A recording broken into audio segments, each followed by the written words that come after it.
Hello, ACA Warriors. I just wanted to introduce our Session 4 topic.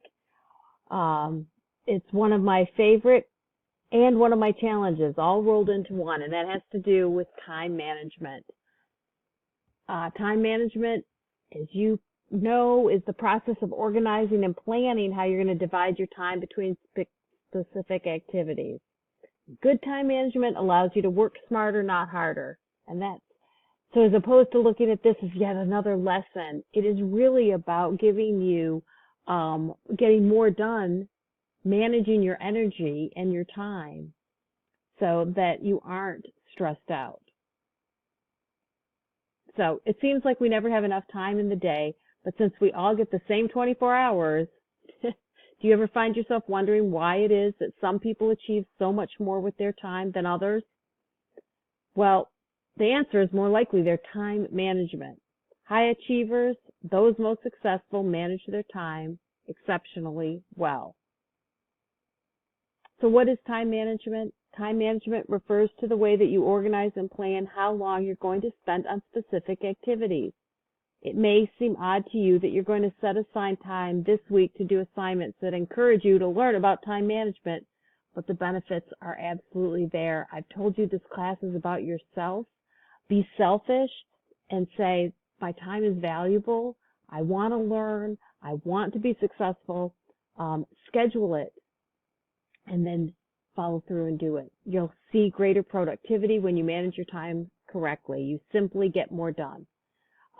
You're going to have better relationships in college. You're going to have better relationships with your instructors and your peers in your personal life. You're going to have better relationships with your loved ones because you're going to have a lot less stress.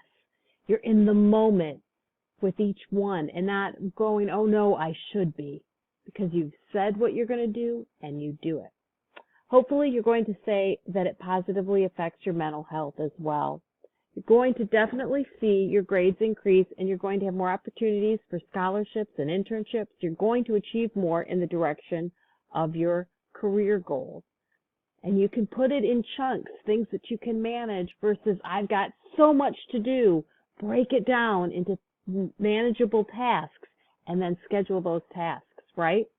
But if you don't manage your time effectively, manage your energy effectively, you're going to see some undesirable consequences. You'll miss deadlines.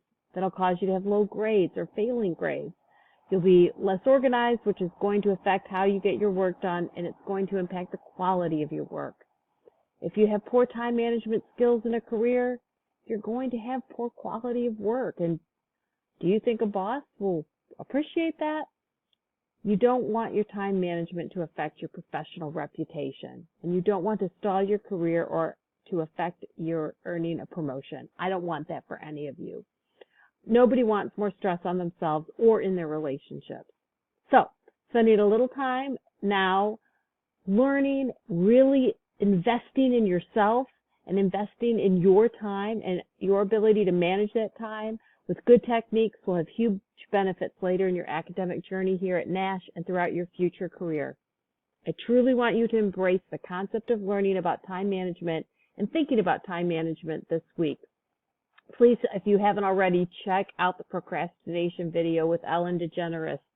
You'll see, I see myself in there. So it's not that the temptation isn't there, but that if we write it down and then count it off and come up with a technique that works for you, you'll find that you are so, you just feel lighter. You feel like you're getting more done. So let's look at the activities that we need to do. The first activity is going to be the missed test journal. And when you open that, you're going to see a link to read a case study. And that's what you need to do first. Read the case study. In fact, if you have a few friends and family, you could act it out with each of the characters. So understand who each person is, what happened, and then rank them with who's most responsible or least responsible for Jane being dropped from the class. Spoiler alert on that. But find out what happened. Read it. You'll have an opinion, and you'll probably recognize some characters in her story. After you've read it, Then you're going to complete the journal. And so first, copy, simply so that it's all there for you. Copy all of this. Start your journal entry. And then you're going to, see, I was practicing, so I'll delete it. Then you're going to paste it in here, right? And the first thing you're going to do is rank each character in order of their responsibility, 1 being the most responsible to 6 being the least. So if it is all about Dilbert, Albert's boss, you would put that person at 1, and so on, 1 through 6. Now, here's where you've got to do some explaining. Explain your choices. Why did you give each score to each person? Specifically address how you came to the conclusion of who was most responsible to least responsible. So, right? So if you start with 1 and you list who they were, make sure that you make sure that you use a different colored font. So I'm putting Albert's boss.